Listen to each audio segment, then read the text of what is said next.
سوال پیدا ہوتا ہے اسلام میں تو فرقہ واریت نہیں ہے, تو یہ اہل سنت اور شیعہ کا کیا فرق آ گیا؟ بات یہ ہے کہ ہمارا یہ مسلک ہے, ہم قرآن و سنت کی وہ تشریح معتبر مانتے ہیں جس پہ صحابہ چلے, اور شیعہ حضرات صحابہ کو فالو نہیں کرتے.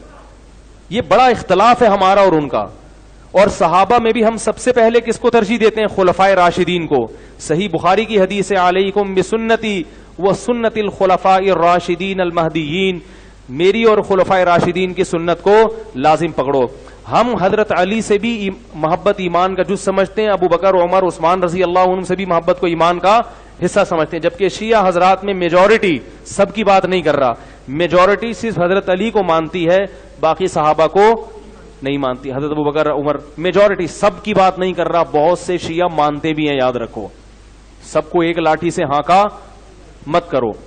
تو باقی میں کبھی کبھار فیس بک پہ نا, میرے پیج پہ لوگ شیعہ کے جو ذاکرین ہیں ان کی اسپیچز شیئر کرتے ہیں, تو جب میں رات کو کبھی جیسے میرا دماغ چلنا شروع ہو گیا نا, تو پھر میں تھوڑی ادھر ادھر کی اسپیچز سنتا ہوں تاکہ میری سوچ دوسری طرف, تو وہ میں پھر جو بھی آ رہا ہے سن لیتا ہوں. کبھی کبھار جناب مولانا الیاس قادری صاحب کی بھی میں پروگرام دیکھتا ہوں کہ آج ان کا نیا کیا آیا ہے, یعنی سمجھ رہے ہیں نا, تو مختلف قسم کی چیزیں آئی ہوئی ہوتی ہیں, تو ایک اچھا سا محسوس سا ہوتا ہے بس کہ یار مزہ آیا بس, ٹھیک ہے نا.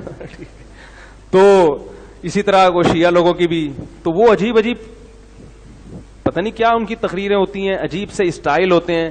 تو میں جو شیعہ حضرات میں جو سمجھدار لوگ ہیں ان سے کہتا ہوں, دیکھو کہ آپ کو اپنے مذہبی رہنماؤں میں کوئی سمجھدار آدمی ملے تو اس کو فالو کرو. یہ کیا کن لوگوں کی تقریریں آپ سن رہے ہو؟ فیس بک پہ جو شیئرنگ ہو رہی ہے, جذبات سے ہٹ کے کبھی ان کی اسپیچز میں غور کیا کرو, یہ کیا باتیں کر رہے ہیں؟ یہ تو فضول, نہ روایتوں کا کوئی سر نہ کوئی پیر, ایسے من گھڑت قصے, یہ تو بیٹھ کے بناتے چلے جاؤ, پھینکتے چلے جاؤ. وہ ہمارے استاذ تھے نا ایک, وہ جو جن نے مجھے کہا نا یہ ہائیڈروجن ڈائی آکسائڈ لکھ کے لاؤ, یہ لکھ کے لاؤ, وہ لکھ کے لاؤ, انہی استاذ کی بات کر رہا ہوں. اللہ تعالیٰ اگر وہ زندہ ہیں تو ان کو عمر میں برکت دے, اگر دنیا سے جا چکے ہیں اللہ ان کی مغفرت, پتہ نہیں کہاں چلے گئے وہ. تو ان میں ایک خوبی یہ تھی کہ وہ تعریفیں اپنی بہت کرتے تھے, اچھے استاد سے, ٹیچر بھی اچھے تھے, لیکن ان میں ایک بات تھی کہ تعریفیں بہت کرتے تھے. تو جب پہلے دن انہوں نے اپنی تعریف کی, ہم نے سنی کہ بھائی ماشاءاللہ بہت اچھے استاذ ہیں. اگلے دن آئے, بہت تعریفیں کی. جب ایک ہفتہ ہو گیا, ہم نے کہا یہ تو کچھ زیادہ ہی ہو گیا, یہ تو ڈاکٹر عبد القدیر خان کو بھی انہوں نے پیچھے چھوڑ دیا ہے. تو پھر طلبہ تو کسی کو نہیں چھوڑتے, اسکولوں کے جو اسٹوڈنٹ ہیں نا بڑے ہوشیار ہوتے ہیں. پھر ہم نے دیکھا کہ ایک دن استاذ آئے ہیں اور اپنی تقریر کر رہے ہیں, تو ایک طالب علم کو ہم نے دیکھا ڈیسک کے نیچے یوں یوں کر رہا ہے. اس کو دیکھا دیکھی دوسروں نے بھی ایسا شروع کر دیا. میں نے کہا یہ کیا ہو رہا ہے؟ انہوں نے کہا یہ چھوڑ رہے ہیں, ہم لپیٹ رہے ہیں. جیسے وہ پتنگ کا مانجا لپیٹا جاتا ہے نا, بھائی پتنگ کا مانجا ایسے لپیٹتے ہیں نا. کہا یہ لمبی لمبی کیا کر رہے ہیں استاذ محترم, چھوڑ رہے ہیں, اور ہم کیا کر رہے ہیں, کہہ رہے ہیں ہم ایک ہفتہ ان کی تعریفیں سن سن کے تھک گئے ہیں, اب ہم نے لپیٹنے کا کام کہ یار یہ سنبھل نہیں رہی. تو وہ جو ذاکرین کی اسپیچز جو فیس بک پہ شیئر ہو رہی ہیں, ہو سکتا ہے ان میں کوئی سمجھدار بھی ہوتے ہوں جو ہم تک نہیں پہنچتے, لیکن جو آج کل جو اسپیچز ذاکرین کی آ رہی ہیں ان کو دیکھ کے مجھے یہی خیال آتا ہے کہ یار یہ چھوڑ رہا ہے اور آپ نے کیا کرنا ہے, لپیٹنا ہے. تو وہ جو سامنے بیٹھے ہوئے ہیں پتہ نہیں کیا کر رہے ہیں بیٹھ کے یار, وہ ایک نعرے اور نہ سر نہ پیر. تو مجھے حیرانگی ہوتی ہے یار, ان میں بھی کچھ پڑھے لکھے لوگ ہوتے ہوں گے, ان کو اشکال نہیں ہوتا کہ یہ کیا کر رہے ہو. ہم ممبر پہ کوئی تھوڑی سی ٹیڑھی میڑھی بات کر دینا, فوراً فیس بک یوٹیوب پہ عجیب عجیب کمنٹس آتے ہیں. اور اچھی بات ہے اگر ہم غلط بات کریں تو کمنٹس آنے چاہیے تاکہ ہمیں بھی تو کوئی سیدھا کرنے والا ہو. لیکن یہ پوری تقریر غلط ہو رہی ہے مگر اس کو پہ کوئی ان کو تنبیہ کرنے والا نہیں ہوتا. دیکھو رسول اللہ صلی اللہ علیہ وسلم نے ارشاد فرمایا, خواتین سے خطاب کیا کہ عورتیں جہنم میں مردوں سے زیادہ ہوں گی. خواتین نے پوچھا کیوں؟ اس حدیث میں تو ہے عورتیں زیادہ ہوں گی, دوسری حدیث میں آتا ہے جنت میں بھی عورتیں زیادہ ہوں گی. ایک اور حدیث ہے. یہ میں اس لیے کہہ رہا ہوں کہ خواتین ڈر جاتی ہیں کہ ہم یہاں بھی وہاں بھی, اگر کیا مذاق ہے. وجہ اس کی ہے کہ خواتین کی آبادی ہی زیادہ ہوگی, تو ظاہر ہے ادھر بھی زیادہ تو ادھر بھی زیادہ. تو پوچھا گیا بھائی وجہ کیا ہے؟ آپ نے فرمایا تکفرن العشیر, شوہر کی نافرمانی کرتی ہو. ناشکری, نافرمانی نہیں, کفر کہتے ہیں ناشکری کو. کیسے ناشکری؟ فرمایا ساری زندگی کھلاتا ہے پلاتا ہے. آج کوئی مرد بیوی کو چھوڑ دے بیچاری کا کیا پرسان حال ہوتا ہے ہمارے معاشرے میں.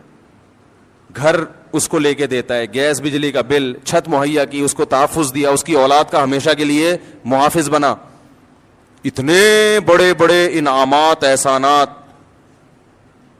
اور نبی نے فرمایا کسی دن تھوڑی سی اونچ نیچ ہو جائے, اس کی تنخواہ کم ہو گئی بیچارے کی, اب گوشت نہیں لا پا رہا, توریوں پہ گزارا کروا رہا ہے, ناشتے میں انڈے کا انتظام نہیں کر سکا, آج بیگم بغیر ناشتے کے رہ لو, آج ناشتہ نہیں کرتے, ٹھیک ہے نا, تھوڑی تنخواہ میری, حالات ٹف چل رہے ہیں, یا ناشتہ کرو مگر انڈا نہ منگواؤ, پراٹھا ڈبو کے, مفتی صاحب نے کہا ڈبو کے کھانے کا اپنا ہی مزہ ہے, تو آج ہم پراٹھا چائے میں ڈبو کے کھا لیتے ہیں.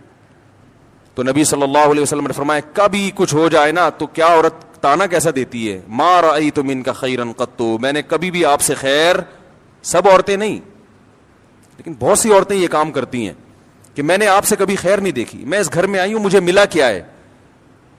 کتنا بڑا زندگی بھر کے ہمارے مسلم معاشرے میں تو مرد تو بہت زیادہ تحفظ دیتا ہے. کیسے باپ اپنی بیٹی کے لیے رشتے تلاش کر رہے ہوتے ہیں کیونکہ اچھا آدمی مل جائے, اور پھر طلاق سے ڈرتی بھی ہیں, کہتی ہیں طلاق دے کے مجھ پہ ظلم کر دیا, مجھے یہ کر دیا. طلاق دے کے کیا کیا, اس نے اپنے آپ سے جدا کر دیا نا, تو اب رو کیوں رہی ہو؟